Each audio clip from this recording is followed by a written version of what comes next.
2 పేతురు 1వ అధ్యాయము 4 నుండి 7 వచనం చదువుకుందాం.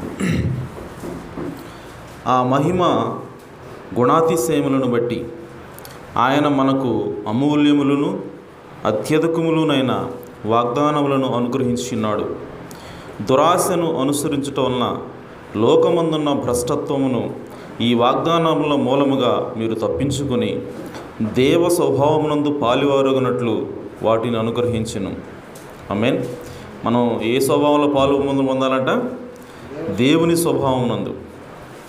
ఆ హేతు చేతనే మీ మట్టుకు మీరు పూర్ణ జాగ్రత్త గలవారై మీ విశ్వాసమునందు సద్గుణమును, సద్గుణమునందు జ్ఞానమును, జ్ఞానమునందు ఆశానిగ్రహమును, ఆశానిగ్రహమునందు సహనమును, సహనమునందు భక్తిని, భక్తి యందు సహోదర ప్రేమను, సహోదర ప్రేమయందు దయను అమర్చుకొనుడి.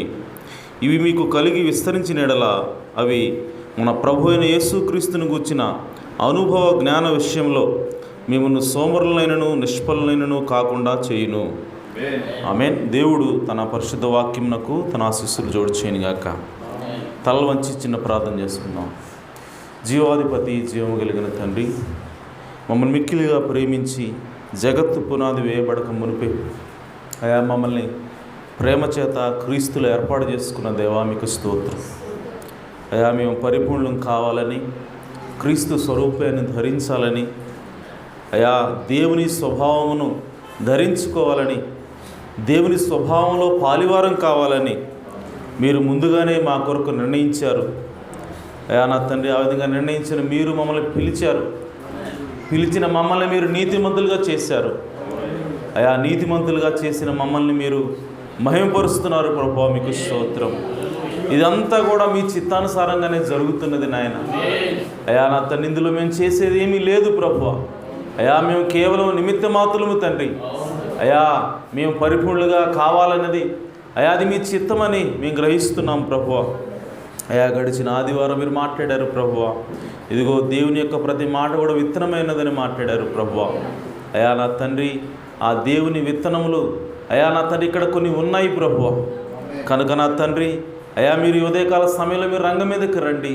అయా నా తండ్రి, ఆ విత్తనముల మీద ప్రభువా అయా మీ వెలుగును ప్రసరింప చేయండి నాయన. అయా నా తండ్రి, మీ వాక్యమును నాయన వెదజలమని ప్రార్థిస్తున్నాను తండ్రి. మీ జీవజలమును కుమ్మరించమని ప్రార్థిస్తున్నాను ప్రభువా. తద్వారా నా తండ్రి మొలకెత్తి అయా నా తండ్రి క్రీస్తు స్వారూప్యంలోకి ఎదుగునట్లుగా సహాయం చేయండి ప్రభువా. ఏ విత్తనమైతే పాతి పెట్టబడిందో అయా తిరిగి మరలా అదే విత్తనం ఫలించినట్లుగా తండ్రి అయా మేము నాయన ఓ ప్రభువా, ఏ ఉద్దేశం కొరకు ఈ భూమి మీదకి వచ్చి ఉన్నామో, ఏ ఉద్దేశం కొరకు ఈ శరీరంలో నాటబడి ఉన్నామో ప్రభువా, ఆ ఉద్దేశం మాలో నెరవేరినట్లుగా మీరే రంగం మీదకి వచ్చి అయా ఉదయకాల సమయంలో మాతో మాట్లాడమని ఇక్కడ చేరిన మీ బిడ్డలందరినీ కూడా అయా నా తండ్రి దీవించండి, ఆశీర్వదించండి ప్రభువా. నన్ను అల్పుడను అయోగ్యుడిని ప్రభువా, ఇక నిలబడటకు యోగ్యుడిని కాను ప్రభువా. అయినప్పటికీ కేవలం మీ కృప ద్వారానే ఇక్కడ నిలబడి ఉండగా ప్రభువా, మీరే రంగం మీదకి వచ్చి మా అందరితో మాట్లాడమని మా ప్రభువును రక్షకుడు అయిన యేసు క్రీస్తు నామములో ప్రార్థించడి వేడుకుంటున్నాం పరమ తండ్రి. ఆమేన్, ఆమేన్. Praise the Lord. దయచేసి కూర్చోవచ్చు. దేవునికి స్తోత్రం.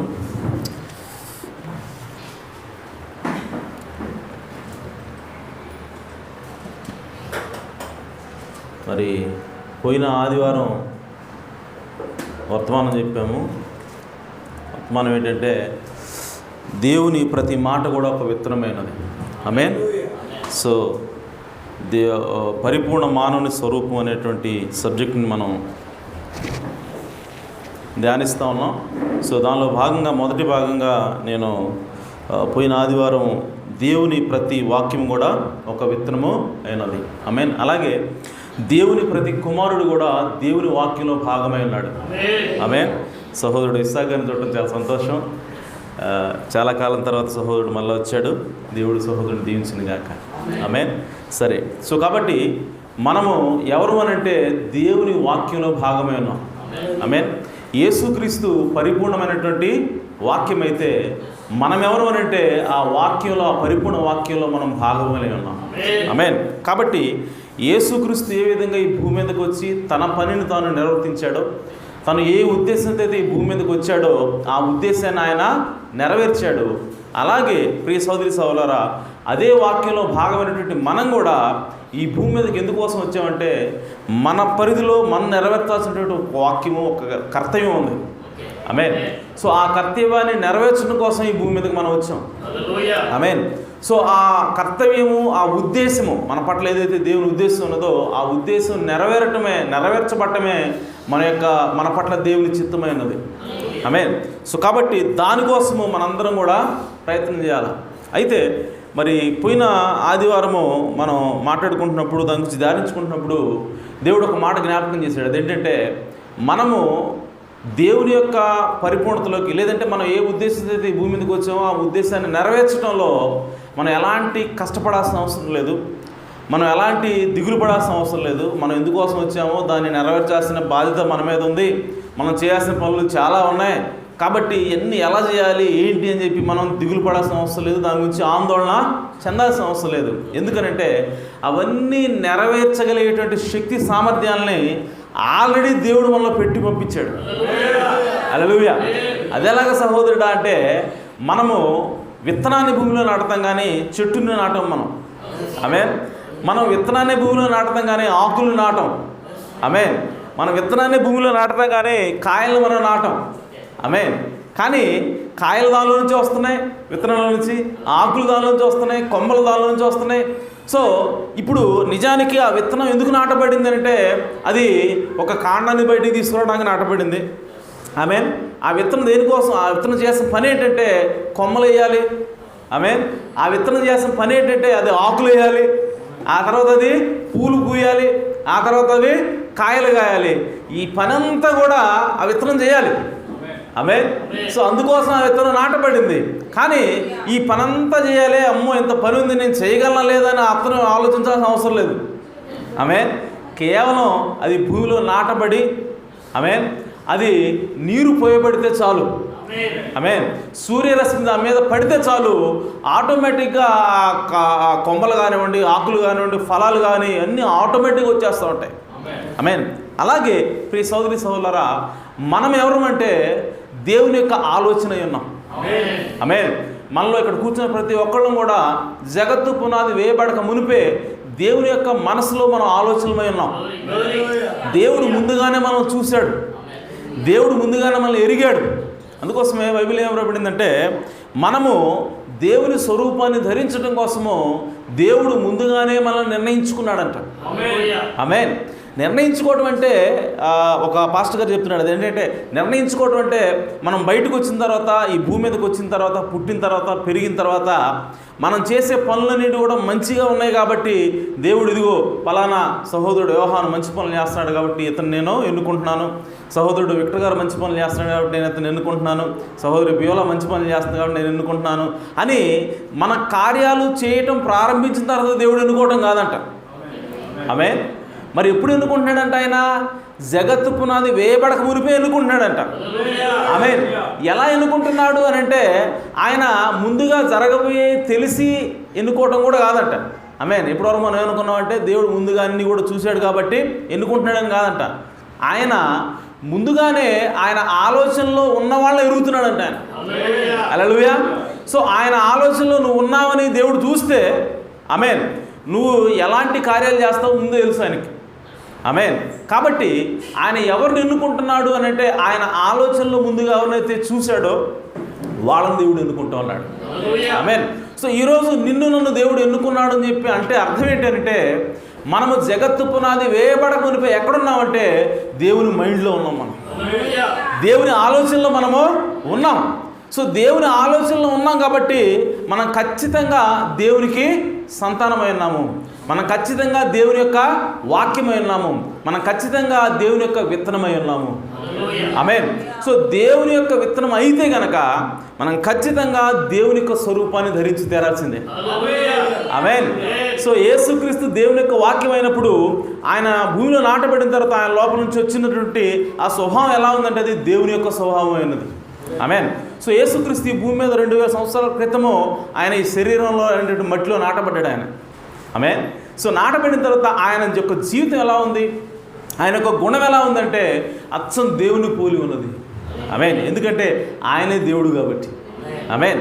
ఎందుకంటే ఆయన వాక్యమే అన్నాడు, సంపూర్ణమైన వాక్యమే అన్నాడు కాబట్టి ఆయన ఫలించే ఫలాలు ఏమిటి అంటే కేవలం దేవుని యొక్క ఫలాలు మాత్రమే. ఆమేన్. అలాగే ఈరోజు నీవు నేను ఆ వాక్యంలో, అదే వాక్యంలో భాగమే ఉన్నాం కాబట్టి ఈరోజు మనం ఫలించాల్సిన ఫలాలు కూడా ఏమిటి అంటే ఖచ్చితంగా దేవుని యొక్క స్వభావాన్ని ధరించుకోవాలా. ఆమేన్. కాబట్టి మనం ఈ భూమి మీద ఎందుకు వచ్చామంటే దేవుని యొక్క స్వభావాన్ని ధరించడం కోసము వచ్చాం.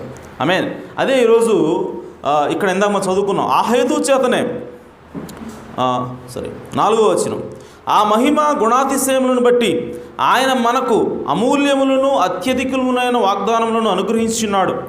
దురాశను అనుసరించడం వలన లోకమందున భ్రష్టత్వమును ఈ వాగ్దానం మూలంగా మీరు తప్పించుకొని, చూడండి, దేవ స్వభావమునందు పాలివారగునట్లు. ఆమేన్. సో దేవుని యొక్క స్వభావంలో పాలివారగునట్లు వాటిని మనకు అనుగ్రహించెను. ఆమేన్. సో దేవుని యొక్క ఉద్దేశం ఏంటంటే మనం దేవుని యొక్క స్వభావాన్ని ధరించుకోవాలి, దేవుని యొక్క స్వభావంలో మనం పాలివారము కావాలనేది దేవుని యొక్క ఆలోచన అయినది. అందుకోసమే దేవుడు మనల్ని ఈ భూమి మీదకి తీసుకొని వచ్చాడు. అయితే పోయిన ఆదివారం చెప్పినటువంటి వాక్యంలో, వర్తమానంలో ప్రాముఖ్యమైనటువంటి అంశం ఏంటంటే మనము దేవుని యొక్క కుమారులం కాబట్టే మనకి దేవుడు తన ఆత్మని అనుగ్రహిస్తూ ఉన్నాడు. ఆమేన్. సో మనం దేవుని యొక్క ఆత్మను పొందుకున్న తర్వాత కుమారులుగా మారడం కాదు. ఆమేన్. మనం ఆల్రెడీ దేవుని కుమారులం కాబట్టే దేవుడు తన ఆత్మను మనకి ఇస్తూ ఉన్నాడు. ఆమేన్. సో కాబట్టి ఈరోజు ప్రియ సోదరి సోదరులారా, ఈరోజు నేను దేవుని గురించి మాట్లాడాలనుకుంటున్నానంటే దేవుడు కొన్ని గుణ లక్షణాలు ఇచ్చాడు. ఆమేన్. సో దేవుడు ఒక పర్ఫెక్ట్, ఒక పరిపూర్ణమైనటువంటి మనిషి స్వరూపంలోకి మనం మారాలన్నది దేవుని యొక్క చిత్తమైనది. ఆమేన్. సో ఈరోజు ఆ పరిపూర్ణ మానవుని యొక్క స్వరూపం ఏంటో, అందులో ఉన్నటువంటి గుణగణాలు ఏంటో ఈరోజు మనము చూడాలి. ఆమేన్. సో కాబట్టి ప్రియ సోదరి సోదరులారా, దేవుని యొక్క వాక్యం ఏం మాట్లాడుతుందంటే రోమీయులకు రాసిన పత్రిక 8వ అధ్యాయము 29వ వచనం ఒకసారి తీయండి. రోమీయులకు రాసిన పత్రిక 8వ అధ్యాయం. అక్కడ దేవుని యొక్క వాక్యం మాట్లాడుతుంది, మనము క్రీస్తు అనేటువంటి ఒక పరిపూర్ణ మనిషి యొక్క స్వరూపంలోకి మనము మారాలి. రోమా 8:29 అంశం ఏంటంటే పరిపూర్ణ మానవుని యొక్క స్వరూపం. ఆమేన్. 29వ వచనం, ఎందుకనగా తన కుమారుడు అనేక సహోదరులలో జ్యేష్ఠుడగినట్లు. ఆమేన్. ఎవరంట తన కుమారుడు? యేసుక్రీస్తు. ఆమేన్. సో యేసుక్రీస్తు అనేక సహోదరులలో జ్యేష్ఠుడగినట్లు. ఆమేన్. అనగా ఈ యేసుక్రీస్తు ఒక్కడే కాదంట దేవుని కుమారుడు. దీని అర్థం చూడండి ఒకసారి. ఆమేన్. ఇక్కడ ఏముంది? 29వ వచనంలో, ఎందుకనగా తన కుమారుడు అనేక సహోదరులలో జ్యేష్ఠుడగినట్లు. ఆమేన్. సో యేసుక్రీస్తు జ్యేష్ఠ కుమారుడు అంట. ఎవరికి? దేవునికి. ఆమేన్. అలాగే అనేక మంది సహోదరులు కూడా ఉన్నారంట. ఎవరికి? యేసుక్రీస్తుకి. ఆమేన్. ఇప్పుడు యేసుక్రీస్తు జ్యేష్ఠ కుమారుడైతే, యేసుక్రీస్తు దేవునికి కుమారుడైతే, మరి ఆయనకి సహోదరులు ఉన్నారు కదా, వాళ్ళు ఏమవుతారు? దేవుడికి వాళ్ళు కూడా దేవుని కుమారులే. ఆమేన్. సో కాబట్టి ప్రియ సోదరి సోదరులారా, యేసుక్రీస్తు మనకి పెద్దన్న అయితే, ఆమేన్, జ్యేష్ఠ కుమారుడు అంటే ఏంటి? మనందరికీ కూడా, అనగా ఆయన సహోదరులైనటువంటి మనకి ఆయన అన్న, పెద్దన్న. ఆమేన్. అలాగే దేవుడికి ఆయన పెద్ద కుమారుడు, జ్యేష్ఠ కుమారుడు. అయితే మరి మనం ఎవరు అంటే మనం కూడా దేవునికి కుమారులమైనాము. హల్లెలూయా. సో కాబట్టి ఆ అనేక సహోదరుల్లో జ్యేష్ఠుడగినట్లు. ఆమేన్. అనేక మంది సహోదరులు ఉన్నారు. ఆ అనేక మంది సహోదరులు ఇక్కడ కూర్చున్న వాళ్ళు కూడా ఉన్నారు. ఆమేన్. సో జ్యేష్ఠుడగినట్లు దేవుడు ఎవరిని ముందుగా ఎరిగెనో. ఆమేన్. సో దేవుడు కొంతమందిని ముందుగానే ఎరిగాడంట. ఆమేన్. సో మనందరినీ కూడా దేవుడు ముందుగానే, జగత్తు పునాది వేయబడక మునిపే ఆయన మనసులో ఆలోచనగా మనం ఉన్నాం. ఆమేన్. ఇక్కడ మీకు ఒక విషయం నేను ఎక్స్ప్లెయిన్ చేయలేదు. ఏంటంటే దేవుని ఆలోచనలోనే కదండి మనం ఉంది. ఆమేన్. ఇంకా మనం రియాలిటీలోకి రాలేదు కదా, ఇంకా మనం వాస్తవంలోకి రాలేదు కదా. ఆమేన్. మరి దాన్ని బట్టి మనం ఏ విధంగా చెప్పగలుగుతాం? కేవలం దేవుని ఆలోచనలో ఉన్నాం. మరి అంత మాత్రాన మనం దేవుని యొక్క స్వరూపాన్ని ధరించుకుంటామా? దేవుడు ఏదైతే మన పట్ల ఉద్దేశాన్ని కలిగి ఉన్నాడో ఆ ఉద్దేశాన్ని నెరవేర్చగలుగుతామా అసలు? ఆమేన్. ఎందుకు? దేవుడు కేవలం ఆలోచించాడు మన గురించి. దేవుడు ఆలోచనలోనే ఉన్నాం. అంత మాత్రాన అది నిజం కాదు కదా అని మనకు ఒక ప్రశ్న రావచ్చు. ఆమేన్. అయితే ప్రియ సోదరి సోదరులారా, దేవుని ఆలోచనకి మనిషి ఆలోచనకి తేడా ఉందండి. ఆమేన్. అదేంటంటే మనిషి ఏమైనటువంటి మనము ఈరోజు ఒకటి ఆలోచన చేస్తాం, కానీ ఆ ఆలోచన రేపు జరగవచ్చు, జరగకపోవచ్చు. ఆమేన్. అర్థమవుతుంది నా మాటలో? మనిషి యొక్క ఆలోచనకి దేవుడి ఆలోచనకి తేడా ఉంది. మనిషి యొక్క తలంపుకి దేవుడి యొక్క తలంపుకి తేడా ఉంది. మనిషి ఒకటి ఆలోచించి ఈరోజు ఒక ప్రణాళిక వేసి, ఆమేన్, రేపు పొద్దున లేదంటే 10 రోజుల తర్వాత ఈ పని చేయాలి, ఇలా చేయాలి, ఎంత కూలంకషంగా ఎంత క్షుణ్ణంగా మ్యాప్ వేసినా సరే, ఆమేన్, అది తప్పిపోవడానికి ఛాన్స్ ఉంది. అది జరగకపోవడానికి అవకాశం ఉంది. ఎందుకని? అది కేవలం మనిషి ఆలోచన మాత్రమే, అది రియాలిటీ కాదు. ఆమేన్. అయితే ప్రియ సోదరి సోదరులారా, దేవుడి ఆలోచన అలాంటిది కాదంట. దేవుడు ఒక్కసారి ఆలోచిస్తే, ఆమేన్, అది జరగకుండా ఉండడానికి అవకాశమే లేదు. హల్లెలూయా. దేవుడి ఆలోచన అనేదే నిజమైంది. దేవుడి ఆలోచనే రియాలిటీ. మనం ఆలోచించిన తర్వాత దాన్ని నిజ రూపంలోకి తీసుకొస్తాం, కానీ దేవుడు రియాలిటీలో నుంచి దాన్ని ఈ భూమి మీద తీసుకొస్తున్నాడు. ఆమేన్. ఇక్కడ రియాలిటీ ఏంటంటే ఈ భూమి మీద మనకు కనబడేది కాదు. ఆమేన్. ఈ భూమి మీద మన సహోదరులు ఉన్నారు, వీళ్ళందరూ కూడా దేవుని యొక్క ఆలోచనలే. ఆమేన్. ఇది ఒరిజినాలిటీ కాదు. దేవుని యొక్క ఆలోచనలో జగత్తు పునాది వేయబడక మునిపే యోహాను ఉన్నాడే, అది అసలు ఒరిజినాలిటీ. ఆమేన్. దేవుని యొక్క ఆలోచనలో జగత్తు పునాది వేయబడక మునిపే ఓకే సహోదరు ఇస్సాకు ఉన్నాడే, అది ఒరిజినాలిటీ. ఆమేన్. సో కాబట్టి దాన్ని ఆ ఒరిజినాలిటీ ఇప్పుడు మనకి కళ్ళ ముందు కనపడతా ఉంది, కానీ ఆ ఒరిజినాలిటీ జరగకుండా ఉండే అవకాశమే లేదు. హల్లెలూయా. ఎందుకనంటే దేవుని యొక్క ఆలోచనలు నిత్యమైనవి. ఆమేన్. దేవుడు నిత్యుడు కనుక ఆయన ఆలోచనలు కూడా నిత్యమైనవి, అంటే దానికి ఇంకా జరగకుండా ఉండేటువంటి అవకాశమే లేదు. కాబట్టి ఈరోజు మనల్ని దేవుడు ముందుగానే నిర్ణయించాడంట. ఆమేన్. అంటే ఆయన ఆలోచనలో దేవుడు ముందుగానే మనల్ని చూశాడు. అంటే ఖచ్చితంగా ఆయన ఏదైతే ఆలోచించాడో మన కోసం అది ఖచ్చితంగా జరిగి తీరుతుంది. ఆమేన్. సో కాబట్టి 29వ వచనం, దేవుని తన కుమారుడు అనేక సహోదరులు జ్యేష్ఠుడు ఉన్నట్లు దేవుడు ఎవరిని ముందుగా ఎరిగేనో. ఆమేన్.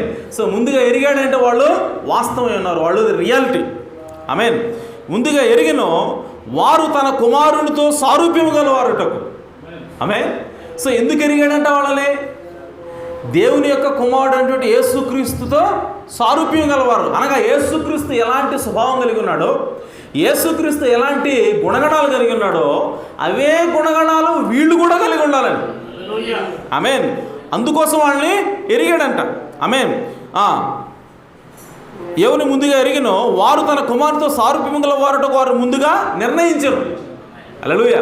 సో సారూప్యం, యేసుక్రీస్తు సారూప్యం గలవారుగా ఉండాలని మనల గురించి దేవుడు ముందుగానే నిర్ణయించాడు. అనగా దేవుడు ఆల్రెడీ ఆలోచన చేశాడు. అంటే ఇప్పుడు అది జరగకుండా ఉంటుందా? ఉండిద్దా? జరిగి తీరుతుంది ఖచ్చితంగా. ఆమేన్.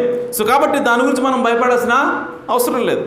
యేసుక్రీస్తు స్వరూపాన్ని మనం ధారిస్తామో లేదో, యేసుక్రీస్తులాగా మనం జీవించగలమో లేదో, యేసుక్రీస్తులాగా ఇతరుల కోసం ఇతరులను మనం ప్రేమించగలమో లేదో, యేసుక్రీస్తుకు ఉండాల్సినటువంటి లక్షణాలు మనకు ఉంటాయో ఉండగలమో లేదో, ఆ విధంగా జీవించడం సాధ్యమవుతుందో అవదో అని మనం భయపడాల్సిన అవసరం లేదు, బెంగపడాల్సిన అవసరం లేదు. ఎందుకంటే ఆల్రెడీ అలా ఉండాలని దేవుడు మన భూమిని తీసుకొచ్చాడు.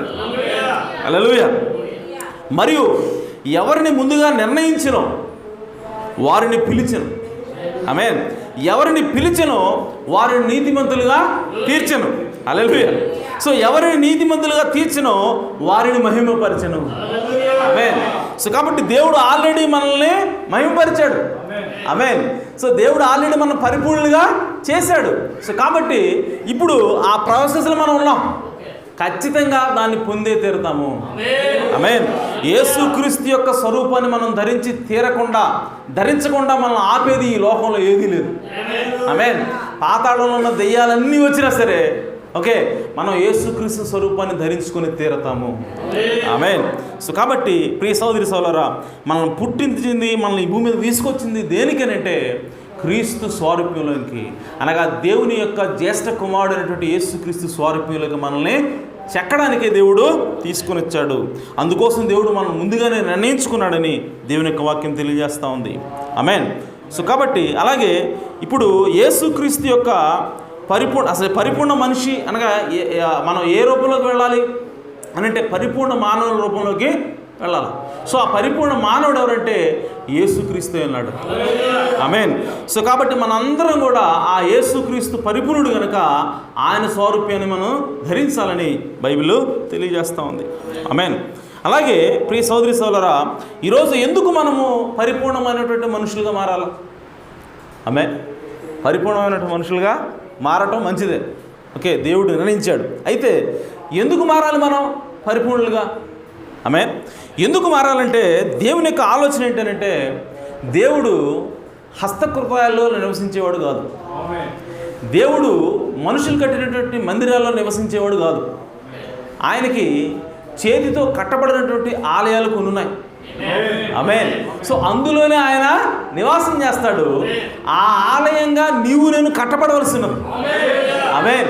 సో అందుకోసమే మనం పరిపూర్ణమైనటువంటి మనుషులుగా మారాలా, అందుకోసమే పరిపూర్ణమైనటువంటి యేసుక్రీస్తుగా మనము మారాలి. ఎందుకోసం అంటే ఈ భూమి మీద యేసుక్రీస్తున్నప్పుడు దేవుడు ఎక్కడ నివసించాడంటే ఆ శాస్త్రుల పరిస్థితుల్లో నివాసం చేయలేదు, లేదంటే సొలొమోను కట్టించిన మందిరంలో నివాసం చేయలేదు. కానీ ఆయన ఎక్కడ నివాసం చేశాడంటే పరిపూర్ణమైనటువంటి మందిరమైనటువంటి యేసు అనేటువంటి శరీరంలో నివాసం చేశాడు.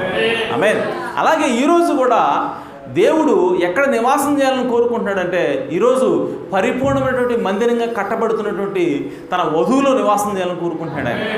ఆమేన్. ఇప్పుడు చూడండి, మీరు ఒక విషయం గమనిస్తే ఆ పాత నిబంధనలో దేవుడు నివాసం చేస్తూ వస్తున్నాడు. దేవుడు కొంతమందిలో ఆయన బయలుపరుచుకుంటూ ఉన్నాడు. దేవుడు యోసేపులో ఉన్నాడు. ఆమేన్. దేవుడు అబ్రహాంలో ఉన్నాడు. దేవుడు మోషేలో ఉన్నాడు. ఇలాగా వాళ్ళందరిలో కూడా కొంత ఉంటా ఉన్నాడు ఆయన. ఓకే, దేవుడు మోషేలో ఉన్నాడంటే పూర్తిగా లేడు ఆయన. ఓకే, కొంత భాగం మోషేలో ఉన్నది. అలాగే దేవుడు యోసేపులో ఉన్నాడంటే కొంత భాగం, దేవుల్లో కొంత భాగం యోసేపులో నివసించింది. అలాగా ప్రవక్తలందరిలో కూడా దేవుడు కొంత భాగం నివసిస్తూ వచ్చి ఆయన ఈ ప్రజలందరికీ కూడా తనను తాను బయలుపరుచుకుంటా ఉన్నాడు. ఇది దేవుడు అంటే దేవుడు అంటే ఇలా ఉంటాడు, దేవుడికి గుణగణాలు ఉంటాయి, సో దేవుడు ఇలా మాట్లాడతాడు, దేవుడు ఇలా ఆలోచిస్తాడని చెప్పి దేవుడు ఆయా కాలాల్లో ఆయా ప్రవక్తల ద్వారా ఆయా భక్తుల ద్వారా దేవుడు కొంత వాళ్ళు నివాసం చేస్తా తన ప్రజలకి తను కనపరుచుకుంటా వచ్చాడు. సో పాత నిబంధన అంతా ఆ విధంగా జరుగుతూ వచ్చింది. పాత నిబంధన చివరిలోకి వచ్చేసరికి దేవుడు పరిపూర్ణంగా నివాసించాల్సినటువంటి సమయం వచ్చింది. ఆమేన్. సో పరిపూర్ణంగా నివసించేటువంటి సమయం వచ్చినప్పుడు దేవుడు ఎవరిని రంగం మీద తీసుకొచ్చాడంటే తన కుమారుడు జ్యేష్ఠ కుమారుడు యేసుక్రీస్తుని రంగం మీద తీసుకొచ్చాడు. హల్లెలూయా. సో కాబట్టి ప్రియ సోదరి సోదరులారా, ఎప్పుడైతే ఆ జ్యేష్ఠ కుమారుడు రంగం మీదకి వచ్చాడో ఆ జ్యేష్ఠ కుమారుడు ఆయన చనిపోయాడు. ఆయన తిరిగి లేచిన తర్వాత ఇప్పుడు అప్పటి వరకు ఎవరినైతే దేవుడు కొంచెం నివసిస్తూ వచ్చాడో కొంచెం బయలుపరుచుకుంటూ వచ్చాడో ఇప్పుడు వాళ్ళందరినీ కూడా ఆయన లేపాడంట. హల్లెలూయా. సో ఈయన పరిపూర్ణుడు కాబట్టి ఆ యేసుక్రీస్తు పరిపూర్ణుడు వచ్చినప్పుడు ఇప్పుడు ఆ పరిపూర్ణం కాని వాళ్ళందరూ కూడా ఇప్పుడు ఏమారంటే ఆ యేసుక్రీస్తు పాటు లేచి వాళ్ళు ఆరోహణమై వెళ్ళిపోయారు. అది 2000 సంవత్సరాల క్రితము జరిగింది. ఆ తర్వాత మరలా యేసుక్రీస్తు ఆరోహణమై వెళ్ళిపోయిన తర్వాత ఇప్పుడు మరలా 7 సంఘకాలాలు జరిగినాయి. ఆమేన్. సో మొదటి సంఘకాలం కొంతమంది పరిశుద్ధులు, వాళ్ళలో దేవుడు తనను తాను బయలుపరుచుకుంటూ వచ్చాడు. ఆ తర్వాత రెండవ సంఘకాలం వాళ్ళలో కొంతమంది దేవుని పిల్లలు ఉన్నారు, వాళ్ళలో దేవుడు బయలుపరుచుకుంటా వచ్చాడు. 3, 4, 5, 6, 7. ఓకే, ఇప్పుడు దేవుడు 7వ సంఘకాలంలో పనిచేస్తూ ఉన్నాడు. ప్రియ సోదరి సోదరులారా, ఇప్పుడు చూడండి యేసుక్రీస్తు ఏ విధంగా ఆ పాత నిబంధన సంఘానికి ఫైనల్గా వచ్చేటువంటి ఆ పిరమిడ్కి ఉన్నటువంటి క్యాప్ లాగా ఉన్నాడో. ఆమేన్. మీరు చూడండి, పిరమిడ్కి ఏముంటుంది, పిరమిడ్ ఇలాగ వెళ్తూ ఉంటుంది పైకి. సో వెళ్ళినప్పుడు అక్కడ పైన ఏముంటుందంటే ఒక క్యాప్ ఉంటుంది. ఆమేన్. తలరాయి అంటారు దాన్ని. ఆమేన్. సో పాత నిబంధన భక్తులందరికీ కూడా యేసుక్రీస్తు తలరాయిగా ఉన్నాడు కాబట్టి ఆ పాత నిబంధన భక్తులందరూ కూడా ఎత్తబడ్డారు. హల్లెలూయా. సో ఈరోజు కూడా ప్రియ సోదరి సోదరులారా 7 సంఘకాలాల్లో ఉన్నటువంటి భక్తులందరూ కూడా ఆమేన్. వాళ్ళు ఒక పిరమిడ్గా కట్టబడుతున్నారు. సో ఆ పిరమిడ్ పరిపూర్ణం కావాలి అంటే ఆమేన్. సో ఆ పిరమిడ్ పరిపూర్ణం అయ్యి వాళ్ళు అనగా ఈ కొత్త నిబంధనల భక్తులందరూ కూడా 7 సంఘకాలంలో 6 సంఘకాలంలో ఉన్నటువంటి ఆ భక్తులందరూ కూడా ఎత్తబడాలి అంటే వాళ్ళు దేనికోసం అయితే ఎదురు చూశారో దాన్ని వాళ్ళు పొందుకోవాలంటే ఇప్పుడు ఆ పైన ఉన్నటువంటి క్యాప్ స్టోన్ రావాలా, ఆమేన్, ఆ తలరాయి రావాల్సి ఉన్నది. అనగా ఆ పరిపూర్ణమైనటువంటి పరిపూర్ణంగా దేవుడు నివాసం చేసే ఒక శరీరం రావాల్సి ఉంటుంది. ఆమేన్. సో యేసుక్రీస్తు ఆ కాలంలో 2000 సంవత్సరాల కాలంలో పాత నిబంధనల భక్తులందరికీ ఎత్తబాటు చేయడం కోసము యేసుక్రీస్తు ఎవరనంటే దేవుడు పరిపూర్ణంగా, దేవుడు సర్వసంపూర్ణంగా నివాసం చేసే ఒక శరీరం అయినట్లుగా. ఆమేన్. ఈరోజు ఈ 7 సంఘకాలంలో ఉన్నటువంటి ఆ దేవుని యొక్క వధువు, దేవుని యొక్క పిల్లలందరూ కూడా ఎత్తబడాలనంటే ఈరోజు కూడా ఆ పరిపూర్ణంగా దేవుడు నివాసం చేయడానికి దేవుడికి ఒక శరీరం అవసరమైనది. హల్లెలూయా. సో ఆ శరీరం ఏదో కాదు కానీ ఈ చివరి దినాల్లో ఉన్నటువంటి వధువు ఉన్నది. ఆమేన్. సో ఇప్పుడు దేవుడు ఎక్కడ నివాసం చేస్తా ఉన్నాడంటే తన వధువులో నివసిస్తూ ఉన్నాడు. ఆయన తన వధువులు ఎలా నివసిస్తున్నాడు? కొంచెం కొంచెం నివసిస్తున్నాడా? కాదు, సర్వ పరిపూర్ణంగా తన వధువులో నివసిస్తున్నాడు. ఆమేన్. సో అందుకోసమే దేవుని యొక్క ప్రవక్త అన్నాడు, యేసుక్రీస్తు దేవుడు తనకున్న సమస్తాన్ని కూడా తీసుకొని వచ్చి యేసుక్రీస్తులో గుమ్మరించాడంట. ఆమేన్. అలాగే ఇప్పుడు యేసుక్రీస్తు తనలో ఉన్నటువంటి సమస్తాన్ని తీసుకొచ్చి ఎక్కడ గుమ్మరించాడంటే తన వధువులో గుమ్మరించాడు. ఆమేన్. సో ఇప్పుడు యేసుక్రీస్తు అనగా దేవుడు ఎక్కడ నివసిస్తున్నాడంటే తన వధువులో నివసిస్తున్నాడు. ఆమేన్. కాబట్టి ప్రియ సోదరి సోదరులారా, ఈరోజు ఆ పాత నిబంధన లేదంటే ఆ క్రొత్త నిబంధన భక్తులందరూ కూడా 7 సంఘకాలంలో ఉన్నటువంటి భక్తులందరూ కూడా ఎత్తబడాలి అంటే వారు పరిపూర్ణులు కావాలి అంటే ఆమేన్. ఇప్పుడు మన అవసరం ఉంది వాళ్ళకి. హల్లెలూయా. మనం పరిపూర్ణులుగా కావాలి. ఆమేన్. అందుకోసం బైబిల్ రాయబడింది, మనము లేకుండా వారు పరిపూర్ణులు కాదు. ఆమేన్. రాయబడింది అన్నమాట. మనం లేకుండా వాళ్ళు పరిపూర్ణులు గారు. మనం ఉంటేనే వాళ్ళు ఎత్తబడతారు. హల్లెలూయా. మనం దేవుని స్వరూపాన్ని ధరిస్తేనే ఈ 7 సంఘకాలంలో ఉన్నటువంటి భక్తులందరూ కూడా, చనిపోయిన వాళ్ళందరూ కూడా, పాతి పెట్టబడ్డందరూ కూడా లేవాలంటే నువ్వు నేను పరిపూర్ణతకు రావాలి. హల్లెలూయా. ఇది ఈరోజు దేవుడు మన పట్ల ఉన్నటువంటి ఆలోచన. ఇది దేవుడు మన పట్ల ఉన్నటువంటి చిత్తమైనది. ఆమేన్. దీన్ని నెరవేర్చాలంటే మనము దేవుని యొక్క పరిపూర్ణ స్వరూపాన్ని ధరించాలి. సో ఆ పరిపూర్ణ మానవుని యొక్క స్వరూపాన్ని మనము ధరించాలి. హల్లెలూయా. సో కాబట్టి ప్రియ సోదరి సోదరులారా, దానికోసమే దేవుడు ఈ కాలంలో మనల్ని నిర్ణయించాడు. దానికోసం ఆయన మనల్ని ఎన్నుకున్నాడు ముందుగా. ఆమేన్. దానికోసం మనల్ని పిలిచాడు. దానికోసమే మనకి నీతిమంతులుగా తీర్చాడు. దానికోసమే మనల్ని ఇప్పుడు ఆయన మహింపరుస్తూ ఉన్నాడు. ఆమేన్. కాబట్టి మనము ఇప్పుడు దేవుని యొక్క క్రీస్తు యొక్క పరిపూర్ణతలకు మనము వెళ్ళాలి.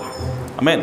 అలాగే సంఘముగా పరిపూర్ణతలకు ఏ విధంగా వెళ్తున్నామో వ్యక్తిగతంగా కూడా మనం పరిపూర్ణులు కావాలి. ఆమేన్. సో సంఘం అంతా కలిసి ఏ విధంగా పరిపూర్ణంగా దేవుడు నివాసం చేయడానికి వీలుగా ఉండే ఒక శరీరంగా ఉన్నామో అలాగే ఆ శరీరంలో సభ్యులైనటువంటి ప్రతి ఒక్క ఇండివిజువల్ విశ్వాసి కూడా, ఓకే, ప్రతి ఒక్క విశ్వాసి కూడా ఇప్పుడు పరిపూర్ణమైనటువంటి క్రైస్తవుడిగా మారాలి. ఆమేన్. పరిపూర్ణమైనటువంటి ఒక మనిషిగా మారవలసి ఉన్నది. ఆమేన్. సో కాబట్టి మనము దానికోసము ముందుకెళ్ళాలి. అయితే ఆ పరిపూర్ణ మానవుని యొక్క స్వరూపంలో ఏమేమి ఉంటాయంట? ఇప్పుడు ఒకసారి మనం చదువుకున్న లేఖనానికి వెళ్దాం. ఫస్ట్ 2వ పేతురు ఏంటంట? పరిపూర్ణ మానవులకు ఉండే లక్షణాలు ఏంటంట? ఆ లక్షణాలు మనకు కలిగి ఉంటేనే ఇప్పుడు మనం పరిపూర్ణ దేవునికి పరిపూర్ణ ఆలయంగా మనము మారతాం. ఆమె 2వ పేతురు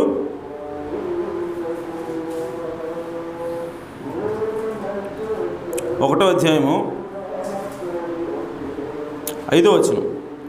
ఆ హేతువు చేత, ఆమేన్, ఆ హేతువు చేతనే మీ మట్టుకు మీరు పూర్ణ జాగ్రత్త గలవారై మీ విశ్వాసం నందు సద్గుణమును, ఆమేన్, ఏమి ఉండాలంట? చూడండి ఇక్కడ ఉన్నాయి, ఇక్కడ ఓకే, కింద ఫస్ట్ విశ్వాసం ఉంది. ఆ విశ్వాసానికి ఏమి యాడ్ చేయాలంట? సద్గుణం. ఆమేన్. ఆ సద్గుణానికి జ్ఞానాన్ని యాడ్ చేయాలా, కలుపుకోవాలా. ఆ జ్ఞానానికి ఆశా నిగ్రహాన్ని కలుపుకోవాలి, ఆశా నిగ్రహానికి సహనాన్ని కలుపుకోవాలి, ఆ సహనానికి దైవభక్తి కలపాలి, ఆ దైవభక్తికి సహోదర ప్రేమ కలపాలి, సహోదర ప్రేమకి చారిటీ, దయ, ప్రేమ. దయ అంటే ఇంగ్లీష్లో ఇంకా ప్రేమ అని అంటారు అన్నమాట. ఓకే, సహోదర ప్రేమకి ప్రేమని కలపవలసినది. సో ఇవన్నీ ఉన్నప్పుడే మనం పరిపూర్ణ మానవులుగా ఉంటాము.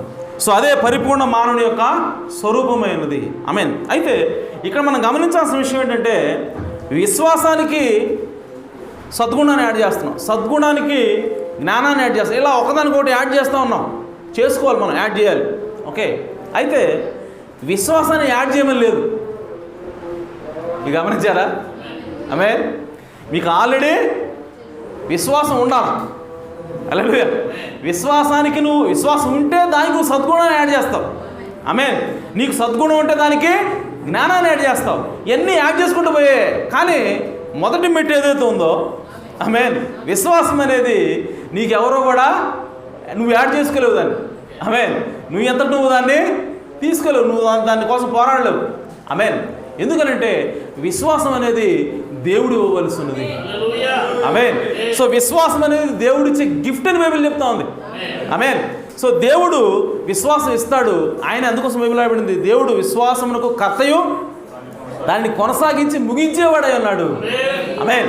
సో కాబట్టి విశ్వాసం అనేది నీకు నువ్వు సంపాదించుకునేది కాదు, కానీ విశ్వాసం అనేది దేవుడు కృప ద్వారా ఇచ్చేది. ఆమేన్. సో కాబట్టి ఇప్పుడు విశ్వాసం ఎవరిలైతే ఉంటుందో వాళ్ళు మాత్రమే దానికి సద్గుణాన్ని యాడ్ చేసుకోగలరు. ఆమేన్.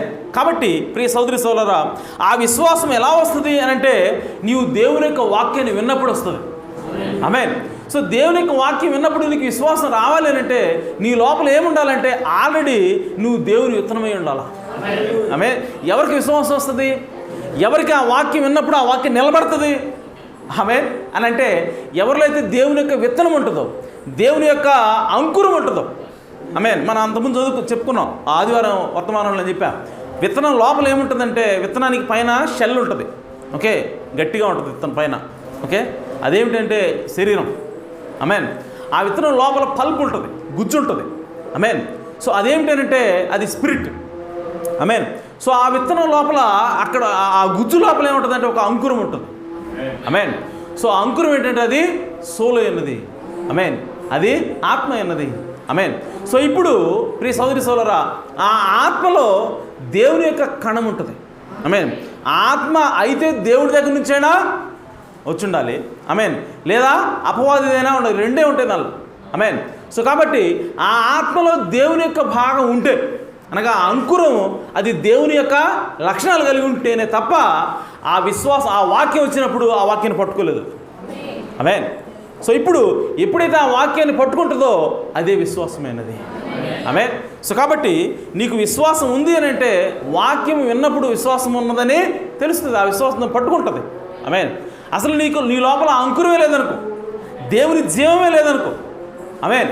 సో దేవుల్లో నువ్వు ఆదిలో భాగమే ఉన్నావు కదా, దానికి సంబంధించిన థియోఫనీ అనే ఆ ముక్కలో, థియోఫనీలో ఒక భాగం నీ లోపల లేదనుకో. ఆమేన్. ఆ వాక్యాన్ని పట్టి నీ లోపల కూర్చోబెట్టేది ఏమీ లేదు నీకు. ఆమేన్. అందుకోసమే వాక్యం విన్నప్పుడు అది లేనప్పుడు ఏమవుతుందంటే వాక్యము వెళ్ళిపోతుంది, అది నిలబడదు అక్కడ. కాబట్టి నీవు సద్గుణాన్ని పొందుకోలేవు. ఆమేన్. నీకు విశ్వాసం ఉంటే దానికి నువ్వు సద్గుణాన్ని యాడ్ చేసుకోవాలి, దానికి ఇంకోటి ఆ విధంగా యాడ్ చేసుకుంటూ వెళ్ళి పైకి మనం సంపూర్ణ పరిపూర్ణ మానవుడిగా, చివరికి తలరాయిగా ప్రేమ అనేదాన్ని మనము ధరించుకోగలం.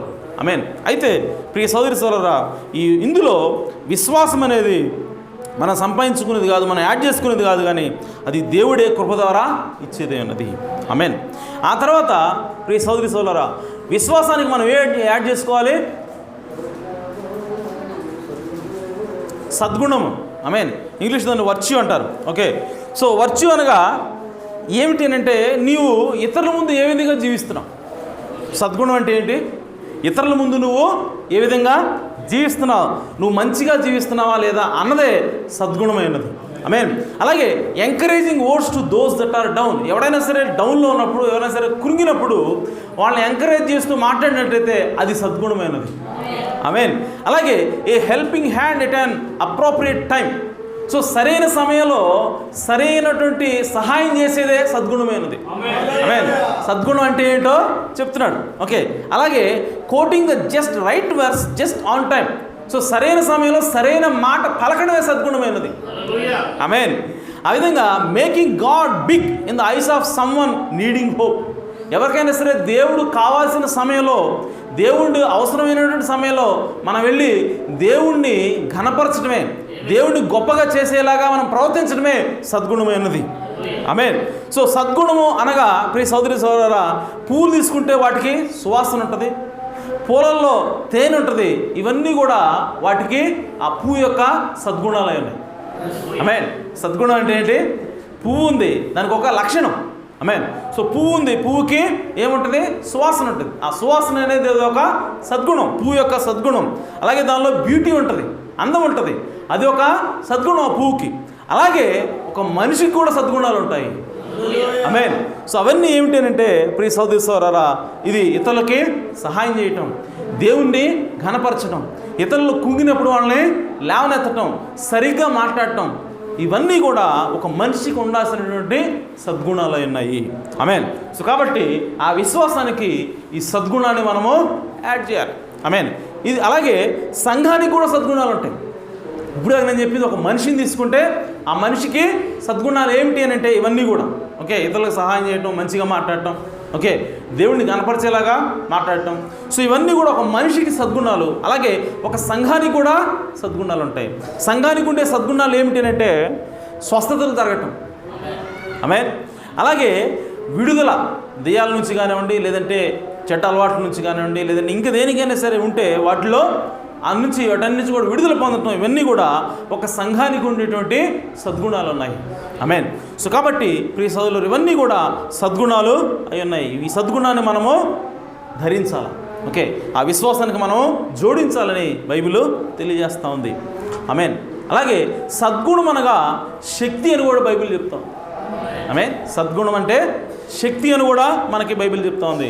మార్కు సువార్త 5:27-30 వచనంలో యేసుక్రీస్తుని ఒక రక్తస్రావం కలిగినటువంటి స్త్రీ ముట్టినప్పుడు ఆయన ఏమన్నాడంటే, నాలోంచి శక్తి వెడలిపోయింది, నన్ను ఎవరో ముట్టారు, నాలోంచి ప్రభావము వెడలిపోయింది. అనగా వర్చ్యూ అనగా సద్గుణం అనగా ప్రభావమైనది, ఒక మనిషికి ఉండేటువంటి ప్రభావమైనది. దాన్ని కూడా దేవుని యొక్క వాక్యం ఏం చెప్తుందంటే అది సద్గుణము లేదంటే వర్చ్యూ అని చెప్తా ఉంది. ఆమేన్. సో కాబట్టి ప్రియ సోదరులు, వర్చ్యూని మనము యాడ్ చేసుకోవాలి ఫెయిత్కి. అలాగే ఆ సద్గుణానికి జ్ఞానాన్ని యాడ్ చేయాలి. ఆమేన్. సో జ్ఞానం అనేది ఏమిటంటే దేవుని వాక్యానికి సంబంధించినటువంటి జ్ఞానమైనది. ఆమేన్. ఆ జ్ఞానాన్ని మనము ఆ సద్గుణానికి యాడ్ చేసుకోవాలి. సో నాలెడ్జ్ అనగా, జ్ఞానం అనగా రైట్ నుంచి రాంగ్ అనగా ఏది తప్పు ఏది ఒప్పు వివేచించేటువంటి జ్ఞానమే జ్ఞానమైనది. ఆమేన్. దేంతో వివేచిస్తాము? ఏది తప్పు ఏది ఒప్పు అని ఎలా చెప్తాం అని అంటే మన సొంత ఆలోచన బట్టి కాదు. ఆమేన్. జ్ఞానం అంటే ఏంటి? తప్పేదో ఒప్పేదో తెలుసుకోవటమే జ్ఞానమైనది. మరి ఇది తప్ప ఒప్పు అని ఎలా డిసైడ్ చేస్తావు నువ్వు? ఆమేన్. నీకున్న జ్ఞానాన్ని, నీకున్న అనుభవాన్ని బట్టా, ఆమేన్, నీకు ఇతరులు చెప్పిన దాన్ని బట్టా, నీకు పెద్దల దగ్గర నుంచి నేర్చుకున్న దాన్ని బట్టా, మరి దేన్ని బట్టి నువ్వు ఇది తప్పు ఇది ఒప్పు అని చెప్తావు అని అంటే దేవుని వాక్యం ద్వారా. హల్లెలూయా. సో ఏదైనా సరే మనకు సమస్య వచ్చినప్పుడు, ఏదైనా సరే ఏది మంచిది ఏది చెడ్డది, ఏది చేయాలి ఏది చేయకూడదని ఒక నిర్ణయం తీసుకోవాల్సిన సమయం వచ్చినప్పుడు జ్ఞానం కలిగిన వాళ్ళు ఎక్కడికి వెళ్తారంటే దేవుని యొక్క వాక్యం దగ్గరికి వెళ్తారు. ఆమేన్. సో దాన్ని దేవుని యొక్క వాక్యం యొక్క పరీక్ష గురి చేసినప్పుడు అప్పుడు మనకు తెలుస్తుంది ఏది సత్యం, ఏది కరెక్టో, ఏది ఒప్పు, ఏది తప్పు ఏది ఒప్పు అనేది మనకి ఈ బైబిల్లో నుంచే తెలియజేస్తుంది. ఆమేన్. సో దాన్ని ఆ వివేచన, ఆ విచక్షణ కలిగి ఉండటమే జ్ఞానమైనది. ఆమేన్. సో ఆ జ్ఞానాన్ని కూడా మనము ఆ సద్గుణానికి యాడ్ చేసుకోవాలి. ఆమేన్. అలాగే నో టు లే aside all creeds and man made doctrine. Knowledge అనగా దేవుని గురించినటువంటి జ్ఞానం ఏం చేస్తుందంటే మానవ కల్పిత సిద్ధాంతాలన్నిటి కూడా పక్కన పెట్టి, ఆమేన్, ఒక సంఘం ఉంది, ఆ సంఘం జ్ఞానం కలిగి ఉంది అంటానికి రుజువు ఏంటి? దేవుని యొక్క జ్ఞానం కలిగి ఉంది అంటానికి రుజువు ఏంటంటే మానవ కల్పిత సిద్ధాంతాలన్నింటినీ కూడా ఫిల్టర్ చేస్తుంది. ఆమేన్. వాటన్నింటిని పక్కకు పెట్టి కేవలం దేవుని యొక్క బైబిల్లో దేవుని యొక్క వాక్యం ఏదైతే ఉందో దాన్ని మాత్రమే తీసుకుంటుంది. ఆమేన్. వాళ్ళ పెద్దలు చెప్పనివ్వండి, ఇంకెవరైనా చెప్పనివ్వండి, వాక్యం ఉన్నది తప్ప ఇక మనిషికి సంబంధించినటువంటి దేన్ని కూడా ఆ సంఘము తీసుకోదు. అదే జ్ఞానమైనది. ఆమేన్. అలాగే know that what God said he is able to perform. అలాగే దేవుడు ఏదైతే చెప్పాడో దానిని ఆయన చేయగలడు అనేటువంటి, ఆయన చేయగలడని తెలుసుకోవటమే జ్ఞానమైనది. ఆమేన్. అలాగే knowledge that the Bible does not contradict it self. అలాగే బైబిల్ తనకు తాను ఎప్పుడూ వ్యతిరేకించుకోదు అని తెలుసుకోవడం జ్ఞానమైనది. ఆమేన్. ఈరోజు ఆ జ్ఞానం చాలామంది లేదండి. ఆమేన్. వాళ్ళు ఏమంటారంటే బైబిల్లో కూడా కొన్ని తప్పులు ఉన్నాయి, బైబిల్లో కూడా కొన్ని మాటలు అట్ట రాశారు, ఒక చోట ఎట్ట రాశారు, కాబట్టి బైబిల్లో కూడా తప్పులు ఉన్నాయని చెప్పి అనేక క్రైస్తవులు ఉన్నవాళ్ళు, క్రైస్తవులే చర్చికి పోయేవాళ్ళు, ఆమేన్, బయట వాళ్ళు కాదు. సో దాని అర్థం ఏంటంటే వాళ్ళకి ఏమి లేదు, జ్ఞానం లేదు. ఆమేన్. ఎందుకనంటే బైబిల్లో ఎలాంటి తప్పిదాలు లేవని తెలుసుకోవడమే జ్ఞానమైనది. ఆమేన్. సో బైబిల్లో ఏ వచనం కూడా ఇంకొక వచనానికి వ్యతిరేకించుకోదండి. ఓకే, అన్నీ కూడా కరెక్ట్గా సరిపోతాయి. ఒక ప్రవక్త చెప్పింది ఇంకో ప్రవక్త చెప్పిన దానికి వ్యతిరేకంగా ఉండదండి. ఆమేన్. ఉన్నట్టు కనపడవచ్చు. ఆమేన్. ఉన్నట్టు కనపడిందంటే అర్థం ఏంటంటే ఎవరు తప్పుగా చూస్తున్నారు, మనమే తప్పుగా చూస్తున్నాను అర్థం. మనకు అర్థం కాలేదు అక్కడ వ్యతిరేకంగా ఉందని చెప్పి అంటే అర్థం ఏంటి, మనం దాన్ని తప్పుగా చదువుతున్నామని అర్థం. ఆమేన్. సో మన యొక్క దృష్టికోణాన్ని మార్చుకోవాలని అర్థం, అంతే తప్ప బైబిల్లో తప్పులు ఉన్నాయని కాదండి. ఓకే, సో దీన్నే బైబిల్లో జ్ఞానం అని చెప్తాం. ఆమేన్. అలాగే a little time study and prayer and will put the word together that seem to so contradictory. So ఎప్పుడైతే ఆ విధంగా వ్యతిరేకంగా ఉన్నాయని చెప్పి తెలుసుకుంటూ అప్పుడు ఏం చేయాలంటే మనము దేవుడి దగ్గరికి వెళ్ళాలి. ఓకే, దాని గురించి స్టడీ చేయాలి, దాని గురించి ప్రార్థించాలి. అప్పుడు ఆటోమేటిక్గా అవన్నీ కూడా దేవుడు బయలుపరుస్తాడు. సో దేవుడు బైబిల్లో ఎలాంటి కాంట్రడిక్షన్స్ లేవని దేవుడు మనకి బయలుపరుస్తాడు, ఆ జ్ఞానాన్ని దేవుడు మనకి ఇస్తాడు. ఆమేన్. So only the knowledge of God can open the Bible's mysteries. So బైబిల్లో ఉన్నటువంటి మిస్టరీలని, బైబిల్లో ఉన్నటువంటి రహస్యాలని, బైబిల్లో ఉన్నటువంటి మర్మాలని తెరిచేది ఏమిటి అంటే ఈ జ్ఞానమైనది. ఆమేన్. సో జ్ఞానం కలిగినటువంటి సంఘము ఉన్నదంటే ఆ సంఘానికి ఏం తెలుస్తాయి, దేవుని యొక్క మర్మాలు అర్థమవుతాయి. ఆమేన్. సో కాబట్టి ప్రియ సోదరీ సోదరులారా, మనము ఆ జ్ఞానాన్ని కలిగి ఉండాలని దేవుని యొక్క వాక్యము తెలియజేస్తూ ఉంది. ఆమేన్. సద్గుణానికి మనము జ్ఞానాన్ని యాడ్ చేసుకోవాలి. ఆమేన్. ఆ తర్వాత టెంపరెన్స్, ఆ తర్వాత ఏమి ఉండాలి, ఆశా నిగ్రహం ఉండాలి. ఆమేన్. సో ఆశా నిగ్రహం అంటే ప్రియ సోదరీ సోదరులారా, how to control your tongue, not be little tattler gossip. So పరిశుద్ధాత్మ ఆశా నిగ్రహం ఇది. ఆమేన్. ఆశా నిగ్రహం అంటే మనం వేరే ఏదేదో అనుకుంటాం, కానీ బైబిల్ ఏం చెప్తుందంటే అది పరిశుద్ధాత్మ యొక్క ఆశా నిగ్రహం. ఆమేన్. సో పరిశుద్ధాత్మ యొక్క ఆశా నిగ్రహం అంటే నీ నాలుకని ఎలా కాల్చుకోవాలి. ఆమేన్. సో చాడీలు చెప్పకుండా, ఓకే, పుకార్లు పుట్టించకుండా, ఆమేన్. సో ఈ పుకార్ను స్ప్రెడ్ చేయకుండా ఏ విధంగా నీ నాలుకని కాచుకోవాలో తెలుసుకోవటమే అది ఆశా నిగ్రహమే అండి. ఆమేన్.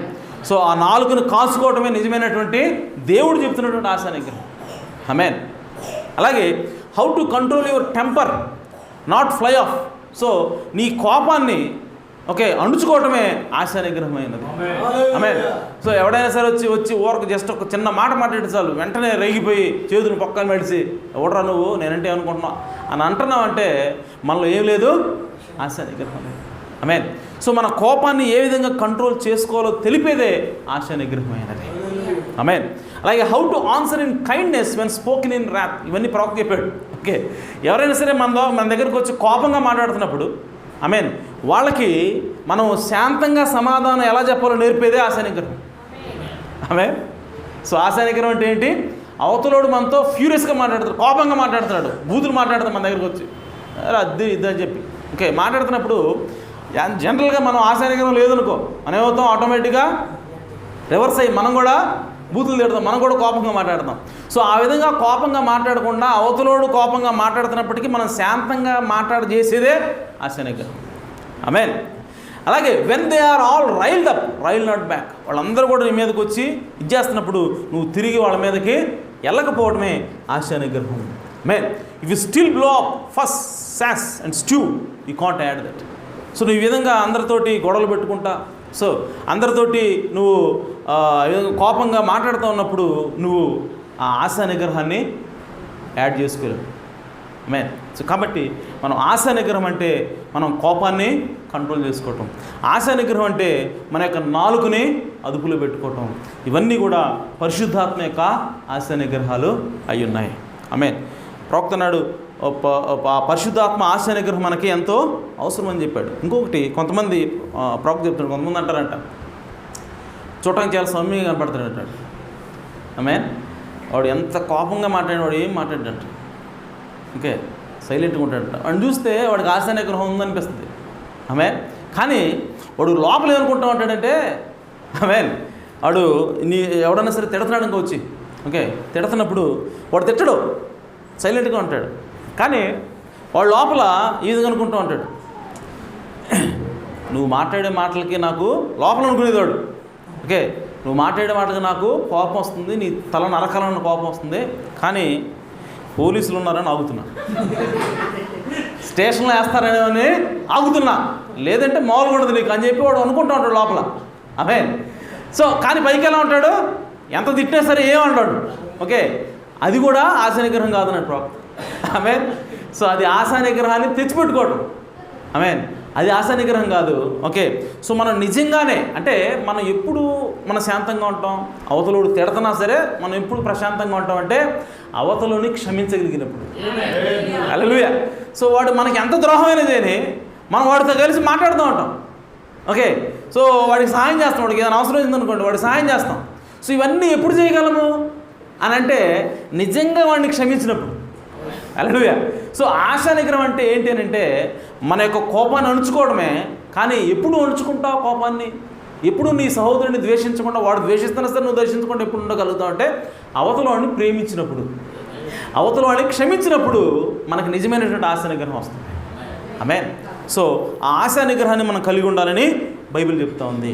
ఆమేన్.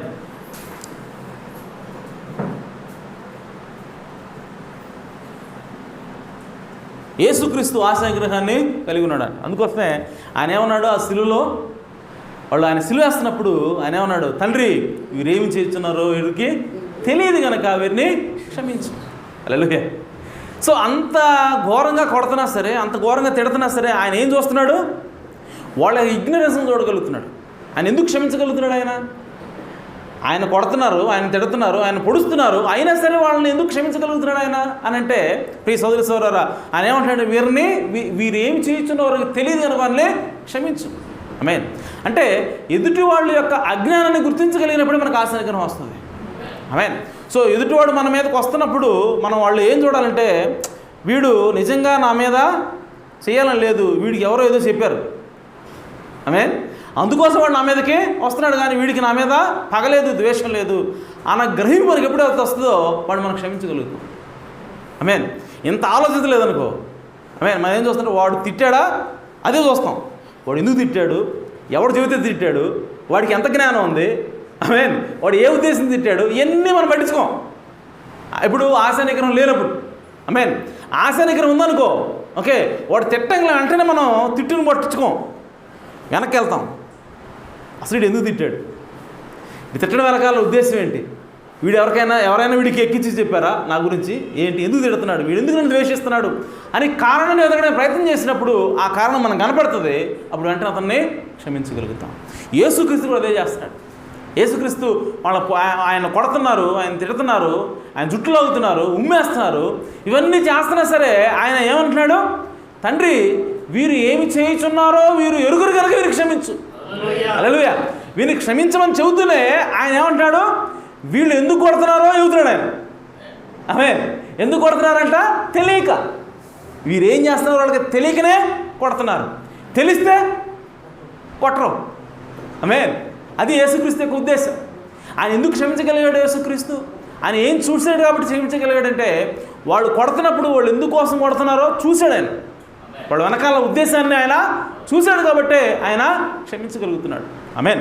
సో కాబట్టి ఆశా నిగ్రహం రావాలంటే మనము అవతల వాడి యొక్క షూస్లో మనం నిలబడాలి. ఆమేన్. అవతల వాడి యొక్క స్థానంలో మనం నిలబడి ఆలోచించినప్పుడు ఆటోమేటిక్గా మనకు కోపం అనేది, మనకి ఆశా నిగ్రహం అనేది వస్తుందని దేవుని వాక్యం తెలియజేస్తూ ఉంది. ఆమేన్. ఆ తర్వాత పేషెన్స్, ఆశా నిగ్రహానికి సహనాన్ని యాడ్ చేసుకోవాలి. ఆమేన్. Patience with God, faith work with patience. ఇప్పుడు చూడండి, మనకి ఎప్పుడైతే విశ్వాసం ఉంటుందో ఆటోమేటిక్గా మనకి అది సహనాన్ని ఇస్తుందట. ఆమేన్. ఇప్పుడు అబ్రహాం ఉన్నాడు, ఎప్పుడు 75 సంవత్సరాల వయసులో.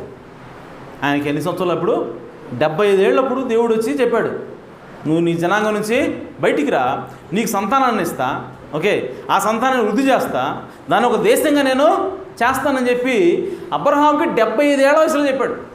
ఓకే, మరి ఆ వాగ్దాన్ని దేవుడు ఎప్పుడు నెరవేర్చాడు? 25 సంవత్సరాల తర్వాత, అనగా 100 సంవత్సరాల వయసులో. ఆమె. సో అబ్రహాం ఎన్ని సంవత్సరాలు వెయిట్ చేశాడు? 25 సంవత్సరాలు వెయిట్ చేశాడు.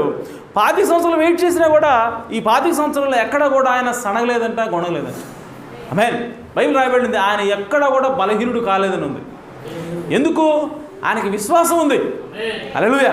సో ఆయన ఎప్పుడూ కూడా సహనాన్ని కోల్పోలా. అబ్రహాము సహనాన్ని కోల్పోలేదు. ఈ 10 సంవత్సరాలు అయిపోయింది, 2 సంవత్సరాలు అయిపోయింది, 10 సంవత్సరాలు అయిపోయింది, 20 సంవత్సరాలు అయిపోయింది, ఇంకెప్పుడు ఇస్తాడు నాకు దేవుడు? ఆయన ఇస్తానని చెప్పాడు కానీ ఇవ్వట్లేదు అని చెప్పి ఆయన ఫ్రస్ట్రేట్ అవ్వాలా. అబ్రహాము ఆందోళన పడలా. అబ్రహాము అసహనానికి గురవాలా. ఎందుకు? దానికి కారణం ఏంటి? ఆ సహనం ఎక్కడి నుంచి వస్తూ ఉంది అని అంటే విశ్వాసం నుంచి వస్తూ ఉంది. హల్లెలూయా. సో అబ్రహాము దేవుని పట్ల అచంచలమైన విశ్వాసం కలిగి ఉన్నాడు. ఓకే, కాబట్టి ఆ విశ్వాసం ఏం తీసుకొస్తా ఉందంటే సహనాన్ని తీసుకొస్తూ ఉంది. ఆమేన్. కాబట్టి ప్రియ సోదరులు సార్, ఆ సహనము మనకి ఎప్పుడు వస్తుందంటే విశ్వాసం ఉన్నప్పుడు వస్తుంది. ఆమేన్. అలాగే దేవుడు మన విశ్వాసాన్ని పరీక్షిస్తాడు, మన సహనాన్ని పరీక్షిస్తాడు. ఆమేన్. అలాగే we are waiting to see the church reach maturity, we are waiting to a resurrection. అలాగే మనం సంఘం పరిపూర్ణతలు రావడానికి మనం ఎదురు చూస్తున్నాం. సో కాబట్టి మనం సహనం కలిగి ఉండాలి. ఆమేన్. అలాగే మనం పునరుద్ధానం చెందడానికి మనము ఎదురు చూస్తున్నాం కాబట్టి మనకి సహనం ఉండాలి. ఇవన్నీ కూడా ఏదో 1 రోజు 2 రోజులు జరిగిపోయేవి కాదు. ఓకే, సో వీటికి కొన్ని సంవత్సరాలు పడుతుంది, టైం పడుతుంది. కాబట్టి మనకి ఏముండాలి? సహనం ఉండాలి. ఆమేన్. అలాగే వాళ్ళు ఆ మేడగదిలో 120 మంది కూడా ఏం చేస్తున్నారు? వెయిట్ చేస్తారు. అనగా సహనంతో దేవుని యొక్క వాగ్దానాన్ని కనిపెడతా ఉన్నారు. అదే సహనం లేకపోతే వాళ్ళు పొందుకునేవాళ్ళ? లేదు. 1 రోజు ఉన్నారు, 2 రోజులు ఉన్నారు, ఏందా ఇది 2 రోజులు అయిపోయింది, ఇంకా రాలేదేంది అని చెప్పి వెళ్ళిపోయారు అనుకో. ఓకే, సో అక్కడ ఏకమనస్సు అనేది ఉండదు. సో ఏకమనస్సు లేనప్పుడు దేవుడు వస్తాడా? రాడు. ఆమేన్. సో కాబట్టి దేవుని యొక్క వాగ్దానాన్ని మనం పొందుకోవాలంటే మనకి ఖచ్చితంగా సహనం ఉండాలి, ఓర్పు ఉండాలని దేవుని యొక్క వాక్యం తెలియజేస్తూ ఉంది. ఆమేన్. అలాగే మన సహోదరుల పట్ల కూడా మనము ఓర్పును కలిగి ఉండాలి, సహనాన్ని మనము కలిగి ఉండాలి. ఆమేన్. సో ఆ విధంగా మన సహనాన్ని కలిగి ఉండాలని, యాడ్ చేసుకోవాలని దేవుని యొక్క ప్రవక్త తెలియజేస్తూ ఉన్నాడు. ఆ తర్వాత భక్తి, దైవభక్తి ఉండాలి. సో దైవభక్తి అనగా ఇంగ్లీష్ ఏమంటారు? గాడ్లీనెస్. ఆమేన్. గాడ్లీనెస్ అంటే దేవుని వలె ఉండటం. ఆమేన్. దైవభక్తి అనగా దేవుని వలె ఉండటము. ఓకే, సో కాబట్టి దేవుణ్ణి గౌరవించటం, దేవుల్లో ఏదైతే లక్షణాలు ఉన్నాయో అవన్నీ కూడా మనకి ఉండాలని, సో దాన్ని దైవభక్తి అని చెప్తా ఉన్నాడు. అలాగే all things that are in God are in you. So దైవభక్తి అనగా ఏమిటంటే దేవునిలో ఉన్న అన్నీ కూడా నీలో ఉండటమే దైవభక్తి. హల్లెలూయా. దేవుని వలె ఉండటం అంటే ఏంటి? దేవునిలో ఉన్న అన్నీ కూడా నీలో ఉండటమే దైవభక్తి. ఆమేన్.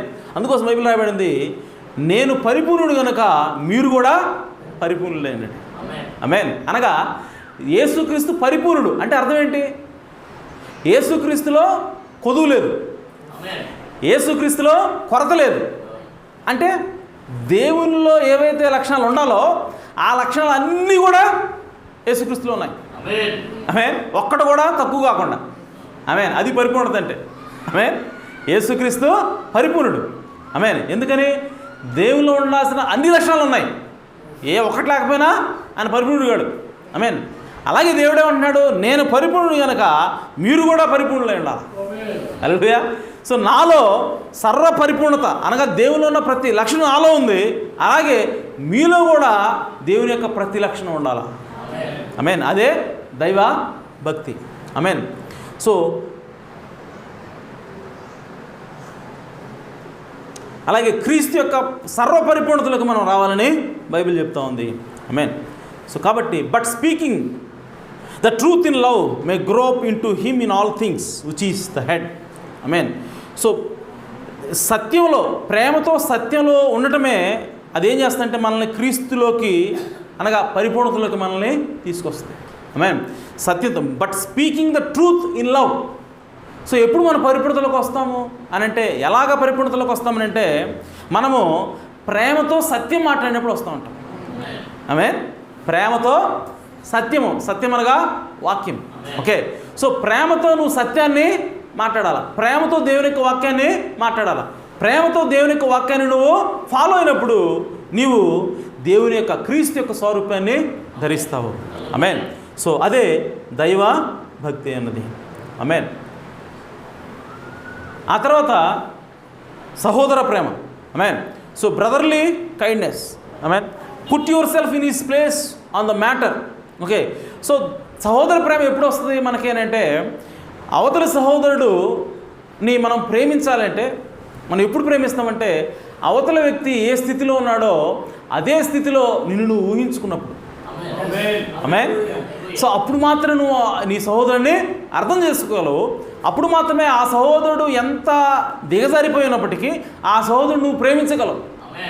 ఆమేన్. సో సహోదర ప్రేమ రావాలి అంటే మనము ఎదుటి వ్యక్తి యొక్క స్థానంలో నిలబడాలి. ఆమేన్. అప్పుడు మాత్రమే అతను ఎంత లోలో ఉన్నప్పటికీ, ఎంత దిగజారిపోయినప్పటికీ ఆ వ్యక్తిని మనం పైకి తీసుకురాగలుగుతాం, ఆ వ్యక్తిని మనము ప్రేమించగలుగుతాం. సో అలా ప్రేమించాలంటే మనము అతని స్థానంలో నిలబడాలి. ఆమేన్. అలాగే how many times do I forgive that guy. పేతురు అన్నాడు. అందుకోసమే ఆ సహోదర ప్రేమ లేదు కాబట్టి పేతురు ఏమంటున్నాడు, నేను ఎన్నిసార్లు ప్రేమించాలి, ఎన్నిసార్లు క్షమించాలి అంటున్నాడు. ఆమేన్. నా సహోదరుడు తప్పు చేస్తే నేను ఎన్నిసార్లు క్షమించాలి నా సహోదరుని అంటే దానికి ఒక లిమిట్ పెట్టాలనుకుంటున్నాడు. ఆమేన్. ఎందుకని? కేవలం క్షమించడం వరకే చూస్తున్నాడు పేతురు. ఆమేన్. కానీ ప్రేమించితే నువ్వు ఆటోమేటిక్గా క్షమిస్తావు. హల్లెలూయా. సో క్షమాపణ ఎప్పుడు వస్తుంది? పేతురు కేవలం క్షమించడం కోసం వస్తున్నాడు తప్ప అతను ప్రేమించాలని చూడట్లా. ఆమేన్. సో కేవలం అతను చట్టాన్ని నెరవేర్చాలని ప్రయత్నం చేస్తున్నాడు. ఆమేన్. కానీ మనము ప్రేమించవలసినది, సహోదరుని మనము ప్రేమించవలసి. If a brother is out of tune, don't be impatient, be kind to him, go anyway. So అవతల వ్యక్తి దేవునితో సరైనటువంటి సహవాసంలో లేనప్పుడు మనము ఆ సహోదరుల పట్ల సహనం కలిగి ఉండాలి. ఆమేన్. సో ప్రేమ కలిగినప్పుడు అప్పుడు ఆటోమేటిక్గా కొంతకాలం అతను మనం రక్షించగలం. ఆమేన్. సో దానికి సహోదర ప్రేమ ఉండాలి. ఆమేన్. So go out with kindness and meekness to him, have faith that someday God will bring him in. So కాబట్టి సహోదర ప్రేమ ఉన్నప్పుడు మనం ఏం చేస్తామంటే సహోదరి పట్ల దయతోటి అలాగే దీనత్వంతో మెలుగుతాం. అప్పుడు ఆ దీనత్వం, ఆ దయ ఏదో ఒక రోజు ఆ సహోదరుని బయటికి తీసుకొస్తుంది. ఆమేన్. సో ఈరోజు ఒక సహోదరుడు తప్పు చేశాడు అనుకుందాం. ఓకే. సంఘంలో ఆ సహోదరుడు తప్పు చేసినప్పుడు సంఘం అంతా కూడా వీడు పనికి మాలినాడు, ఓకే, వీడు చాలా పెద్ద తప్పు చేశాడు, ఇన్ని సంవత్సరాలు చర్చకు వచ్చి కూడా అది చేయకూడదు తెలిసి కూడా చేశాడంటే అబ్బే వీడు అసలు మనం మాట్లాడకూడదు అతనితోటి అని కనుక ఉంటే ఆ సహోదరుడు మరలా మన మధ్యకి రావడం అనేది కష్టమైపోతుంది. ఆమేన్. అలా కాకుండా అతడు తప్పు చేసినా సరే మనం సహోదరుడా అది కరెక్ట్గా చేయటం అయినా సరే నువ్వు మార్చుకోవాలి ఏంటి అని చెప్పి మనం చెబుతూ అతను ప్రేమిస్తున్నాం. ఆమేన్. అతనితో మాట్లాడుతున్నాం, అతడికి దయగా ఉంటున్నాం, అతడికి ఏదైనా సహాయం అవసరమైతే సహాయం చేస్తున్నాం. ఈ విధంగా మనం మెలుగుతున్నప్పుడు ఆ వ్యక్తి తన తప్పు తను తెలుసుకున్నప్పుడు వెంటనే దేవుని దగ్గర రావడానికి అవకాశం ఉంటుంది. ఆమేన్. ఒకవేళ అలా కాకుండా మనం ద్వేషిస్తూ ఉన్నాం, మనం మాట్లాడట్లేదు, కట్ చేస్తూ ఉన్నాం అనుకో, ఓకే, ఒకవేళ తన తప్పు తెలుసుకున్నా సరే తిరిగి మళ్ళీ సంఘానికి రావడానికి అతను అడ్డుగా ఉంటాం మనం. అర్థమవుతుంది అన్న మాటలో. ఓకే. సహోదర ప్రేమ ఎందుకు ఇంపార్టెంట్ అన్నది అర్థం చేసుకోవాలి. ఎదుటి వ్యక్తులు పడిపోయినప్పుడు, ఎదుటి వ్యక్తులు తప్పు చేసినప్పుడు వాళ్ళ పట్ల మనం కృప చూపించినప్పుడు, వాళ్ళ పట్ల కఠినంగా ఉన్నప్పుడు ఏమవుతుందంటే వాడు చేసిన తప్పు అని తెలుసుకున్నా సరే మనల్ని బట్టి రాలేడు. అర్థమవుతుందా? అలా కాకుండా ఇక్కడ సరైనటువంటి స్మూత్ వాతావరణం ఉందనుకో సంఘంలో, ఓకే, అతను తప్పు చేసినా సరే తప్పును ఖండిస్తూనే అది తప్పుని చెబుతూనే అతనితో మనం ప్రేమగా ఉంటున్నాం అనుకోండి. ఆమేన్. సో తన తప్పు తెలుసుకునే రోజు ఒక రోజు వస్తుంది. ఆమేన్. ఆ తప్పు తెలుసుకున్నప్పుడు అరే మా సహోదరులు ఎంతో కాలం నుంచి నన్ను ప్రేమిస్తున్నారు కాబట్టి వాళ్ళ దగ్గర నేను పోవడానికి నాకు అభ్యంతరం లేదు, ఆటంకం లేదని చెప్పి సంఘానికి వచ్చి దేవునితో సహవాసంలో కొనసాగడానికి మెండైనటువంటి అవకాశాలు ఉంటాయి. ఆమేన్. కాబట్టి సహోదర ప్రేమ అనేది అవసరమని, సో ఆ దైవభక్తికి సహోదర ప్రేమని యాడ్ చేసుకోవాలి. ఆమేన్. అలాగే చారిటీ అనగా ప్రేమను కలిగి ఉండాలి. ఫైనల్గా ఏముండాలి? ప్రేమ ఉండాలి. ఆమేన్. సో ప్రేమ అంటే ఏంటి? దిస్ ఈజ్ ద క్యాప్స్టోన్, ఇది తలరాయి. ప్రేమ అనగా తలరాయి. ఆమేన్. సో కాబట్టి ప్రియ సోదరి సోదరులారా, ఈ ప్రేమ అనగా అది దేవుడే ఉన్నాడు. ఆమేన్. సో దేవుడు ప్రేమ ఉన్నాడని బైబిల్ చెబుతోంది కాబట్టి, so this is love, God is love. The holy ghost is the strength of every virtue he controls. Okay. So ప్రతి ఈ గుణాలకి అంటే విశ్వాసం, సద్గుణం, జ్ఞానము, దైవభక్తి ఇవన్నీ ఉన్నాయి. వీటన్నిటికీ కూడా స్ట్రెంగ్త్ ఇచ్చేది, వీటన్ని కూడా బలాన్ని ఇచ్చేది ఏంటంటే ఈ ప్రేమ అన్నది. ఆమేన్. సో ఈ ప్రేమ కనుక లేకపోతే ఇవన్నీ కూడా వ్యర్థమే. ఆమేన్. పౌలు గారు చెప్పాడు మాట. ఆమేన్. సో నేను నేను నా శరీరాన్ని కాల్చబట్టకు అప్పగించినప్పటికీ ప్రేమ లేని వాడిని అయితే నేను వ్యర్థుడిని. ఆమేన్. సో నా ఆస్తి అంతా కూడా పేదలకు ఇచ్చినప్పటికీ ఆ పైన ఉన్న క్యాప్స్టోన్ లేకపోతే నేను వ్యర్థుడిని. ఆమేన్. సో కాబట్టి ఇవన్నీ ఉండాలి. దేంతో కలిపి ఉండాలంటే దీంతో కలిపి ఉండాలి. ఆమేన్. అప్పుడే వీటన్నిటికీ కూడా అర్థం. ఆమేన్. సో వీటన్నిటికీ కూడా అనగా విశ్వాసం, సద్గుణం, జ్ఞానం, ఆశానిగ్రహం, సహోదర ప్రేమ, వీటన్నిటికీ కూడా ఒక అర్థం రావాలి. ఇవన్నీ కూడా మనలో మనకి ఒక అవకాశాన్ని, దేవుని యొక్క పరిపూర్ణత మనకు నిలపాలి అంటే మనము దేవుని ప్రేమను కలిగి ఉండాలి. ఆమేన్. సో అది ఫైనల్, అది క్యాపింగ్ అని దేవుని యొక్క వాక్యం తెలియజేస్తూ ఉంది. ఆమేన్. సో కాబట్టి ప్రియ సోదరి సోదరులారా, మనము ఇవన్నీ కలిగి ఉన్నప్పుడు దేవుని యొక్క స్వరూపాన్ని కలిగి ఉంటాము. యేసుక్రీస్తు ఏ విధంగా పరిపూర్ణుడుగా ఉన్నాడో మనం కూడా పరిపూర్ణులుగా ఉంటాము. సో అందుకోసం మనము పిలవబడ్డాము. ఆ విధంగా పరిపూర్ణతలుగా రావాలన్నదే దేవుని యొక్క ఉద్దేశమైనది. ఆమేన్. సో అందుకోసం ఆయన మనల్ని ఎన్నుకున్నాడు. అందుకోసమే మనల్ని ఆయన్ని నీతిమంతులుగా పిలిచాడు. ఆ తర్వాత నీతిమంతులుగా తీర్చాడు. ఆ తర్వాత మనల్ని మహిమపరిచాడని దేవుని యొక్క వాక్యం తెలియజేస్తూ ఉంది. ఇవన్నీ కూడా పరిపూర్ణతకు ఎందుకు రావాలి? మన పరిపూర్ణమైనటువంటి గృహంగా ఎందుకు కట్టబడాలి అని అంటే ఫైనల్గా దేవుడు వచ్చి మనలో నివాసం చేయడానికి. ఆమేన్. సో ఒక వ్యక్తిని తీసుకుంటే అతను పరిపూర్ణంగా ఈ లక్షణాలు ఉండాలి. అలాగే ఒక సంఘాన్ని తీసుకున్న ఆ సంఘంలో కూడా ఈ లక్షణాలు ఉండాలి. అప్పుడు దేవుడే సర్వపరిపూర్ణుడుగా మన సంఘంలో నివాసం చేస్తాడని దేవుని యొక్క వాక్యము తెలియజేస్తూ ఉంది. అందుకోసమే మనల్ని దేవుడు ఈ భూమి మీదకి తీసుకొచ్చాడు. కాబట్టి ప్రియ సోదరి సోదరులారా, మనము ఈ లక్షణాలు ఉంటే ఉన్నాయి, పోతే పోయినాయి, ఏదో ఒకటి రెండు ఉంటే చాలని చెప్పి అనుకోవడానికి లేదు. ఆమేన్. ఎందుకనంటే ఇవన్నీ ఉండాలన్నదే దేవుని యొక్క ఆలోచన. ఆమేన్. వీటిలో ఏ ఒక్కటి లేకపోయినా సరే మనము పరిపూర్ణంగా. ఆమేన్. పరిపూర్ణత అంటే ఏంటి? అన్నీ కలిగి ఉంటాం. ఆమేన్. కావాల్సినవన్నీ కలిగి ఉండటమే పరిపూర్ణత. యేసుక్రీస్తులో అవన్నీ ఉన్నాయి, అలాగే మనలో కూడా ఉండాలని దేవుడు కోరుకుంటున్నాడు. సో కాబట్టి ఆయన మనలో నివాసం చేయాలని ఆశపడుతున్నాడు. ఆ ఆశకు తగ్గట్టుగా మనం జీవిద్దాం. పరిపూర్ణమైనటువంటి యేసుక్రీస్తు స్వరూపాన్ని ధరించుకుందాం. దేవుడు మిమ్మల్ని సమృద్ధిగా దీవించును గాక. ఆమేన్.